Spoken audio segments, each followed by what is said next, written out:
everyone, I'm Hani. Hi, I'm Suha. So, welcome back to our usual discussion topic. And today we are going to talk about Malaysia's experience in dealing COVID-19 outbreak. We are going to talk and discuss about the topic casually. So, basically, the COVID-19 pandemic in Malaysia is part of the coronavirus disease, also known as COVID-19 pandemic that is actually sweeping around the world.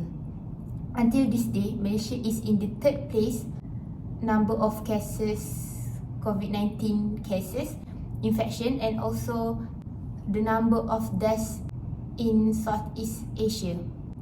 The first case of COVID-19 in Malaysia was confirmed on 25th of January involving a tourist from China that arrived in Johor via Singapore. The largest initial cluster was associated with the religious gathering known as Tabligh from Tabligh of congregation that was held in Kuala Lumpur, which led to a massive increase of number in local cases. The decrease in the number of new infection began in early March 2021. Following the high vaccination rate of COVID-19 in the adult population, the decrease in the number of severe cases of infection, Malaysia has announced its intention to consider COVID-19 as an endemic by the end of October 2021 with more restriction relaxed. In response to the unprecedented surge in COVID-19 cases in March 2020, so the Malaysian government took decisive action to safeguard the public health. Due to the sudden increase in number of cases in March 2020, the Malaysian government has implemented the Movement Control Order (MCO), which will come from 18 March 2020 throughout the country. Kerajaan memutuskan untuk melaksanakan Perintah Kawalan Pergerakan mulai 18 Mac 2020 iaitu lusa hingga 31 Mac 2020 di seluruh negara. The MCO, which was supposed to end in March 31st, which under strict standard operation procedure SOP, was followed by Recovery Movement Control Order RMCO from 10 June 2020. But in fact, originally the MCO was scheduled to end earlier, but it has to extend it as the number of cases are still increased daily. After a few months, after it was seen that MCO is actually able to reduce daily infection cases, the easing of restriction was gradually implemented one by one. First with the CMCO, Conditional Movement Control Order, which allowed most of the business sectors to reopen due to the continued detection of import cases.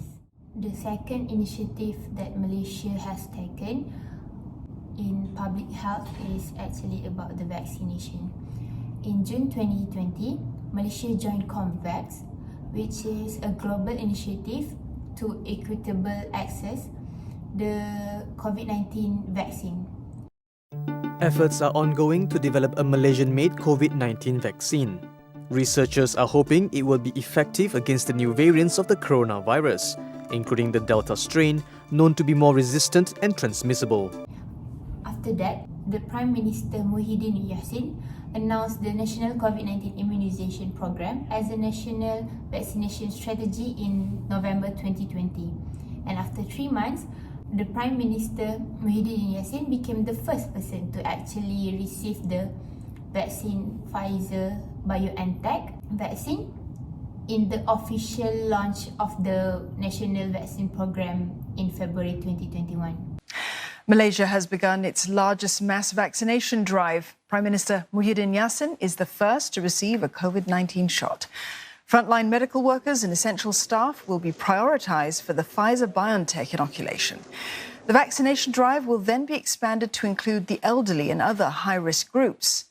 Malaysia has more than 66 million doses of COVID-19 vaccines. That's enough to cover its population. In March 2021, the vaccination program was expanded with the acceptance of the Sinovac vaccine.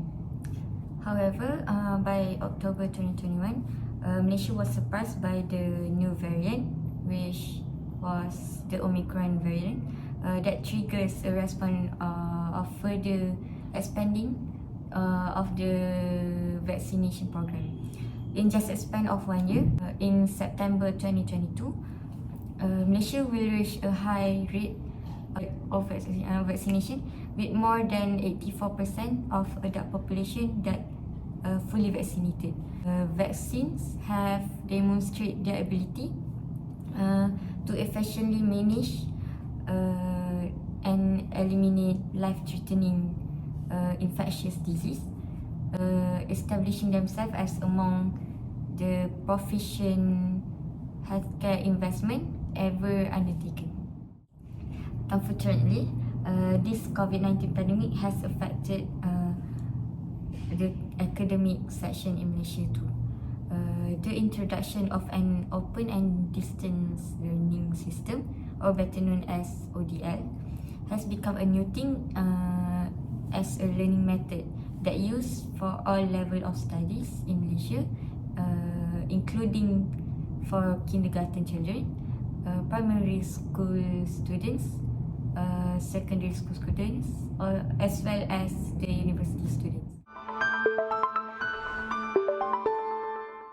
Online ODL is also in line with Industrial Revolution 4.0, covering automation technology that challenge of all sectors, including the education sector in Malaysia, which requires change along with the digital transformation to produce dynamic students to remain competitive at home and abroad. The preparation of educators and students going through difficult times which needs changes along with the digital transformation due to the COVID-19 pandemic. Malaysia has made this initiative after Malaysia implemented MCO nationwide. So from learning physical face-to-face, it has to change to ODL, which is open distance learning, ODL. So the quality and learning methods currently applied in public schools and universities should be designed in the best possible way. So Malaysia has chosen the ODL. The second thing that COVID-19 has affected in the academic section is actually the implementation of SPM. The implementation of SPM has been delayed in response to the uncertainty caused by the pandemic. This delay can give more time for the students to prepare and adjust in the administration of the test. The SPM is actually usually implemented at the end of the year itself, but starting from the SPM batch 2020, they have to sit for the test 3 months late, which is in the March of 2021. Seawal jam 7.45 pagi, lebih 400,000 calon SPM seluruh negara tiba di pusat peperiksaan bagi menghadapi SPM dan SVM. Namun, kali ini pelbagai perbezaan yang belum pernah dihadapi oleh calon-calon SPM tahun sebelumnya. Pemakaian pelitup muka serta pergerakan yang terhad tertakluk kepada SOP sedikit sebanyak memberi rasa kurang selesa terhadap calon. In fact, we are actually experienced the same thing as well since we were born in 2004. We were supposed to take the SPM at the end of the year of 2021, but we have to take it in the March of 2022. This actually affected the academic calendar and it experienced the rolling or called as postponement. These changes occurs every March to adapt to the situation and changing government decisions. So the hybrid learning was introduced after the epidemic in the country was decreased. Most universities are starting to operate again by choosing the hybrid learning to encourage their students to learn face-to-face and online. Many educational institutions are postponing and changing the semester start dates and their academic calendar to cope with the disruptions that caused by this pandemic. This COVID-19 pandemic has given a big impact to the economy in Malaysia. Many companies, especially those closely related to the tourism and small business sectors, are experiencing financial difficulties and forced to make workforce cuts that cause many people to lose their jobs. Hence, the increase in the unemployment rate in this country. A total of 90,000, including the highly skilled, were involved in layoffs from January to November in the year of 2020 due to the effects of spread of COVID-19 in the country. As well as the COVID-19 has affected most of them to lose their job, most of them are introduced with a solution which is work from home, or as known as WFH.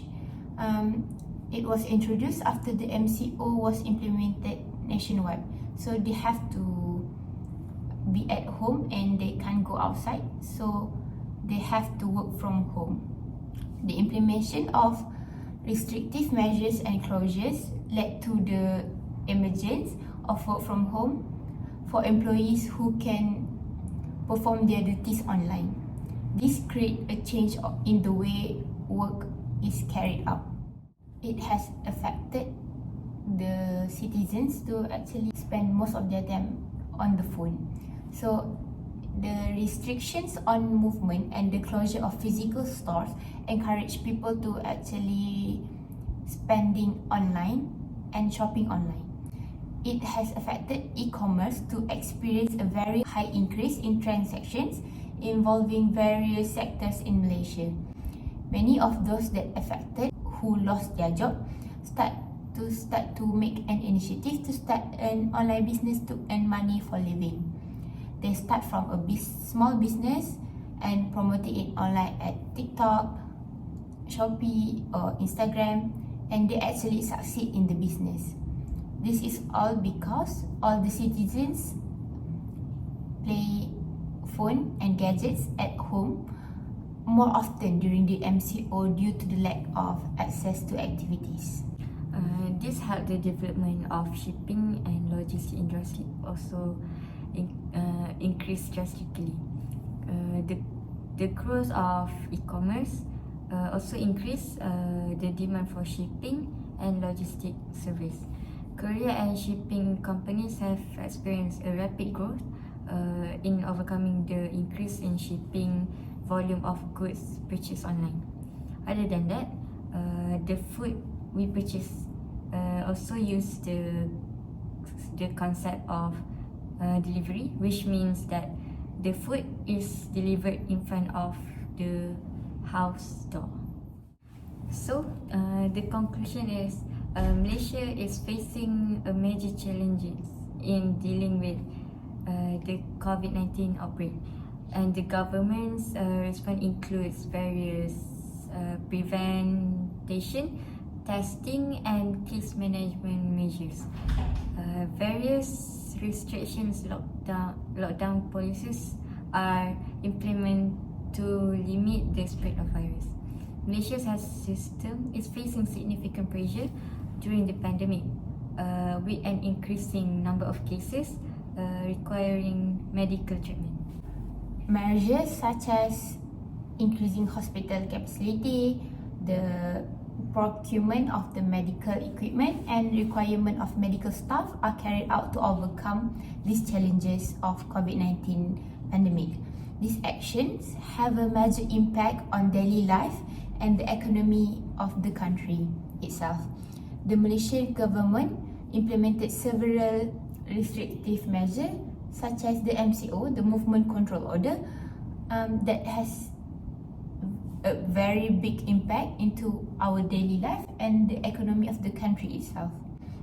And it also helped to reduce the population movement, so it can minimize the social interaction. So it helps to the number of decreasing of the infection. These measures have a major impact on daily life and the economy of the country. So basically, Malaysia has experienced the COVID-19 very well, even though it's actually a sudden outbreak that has been all around the world. So that's all about our discussion for today, and Thank you for listening to our discussion topics today. That's all. Bye. Thank you.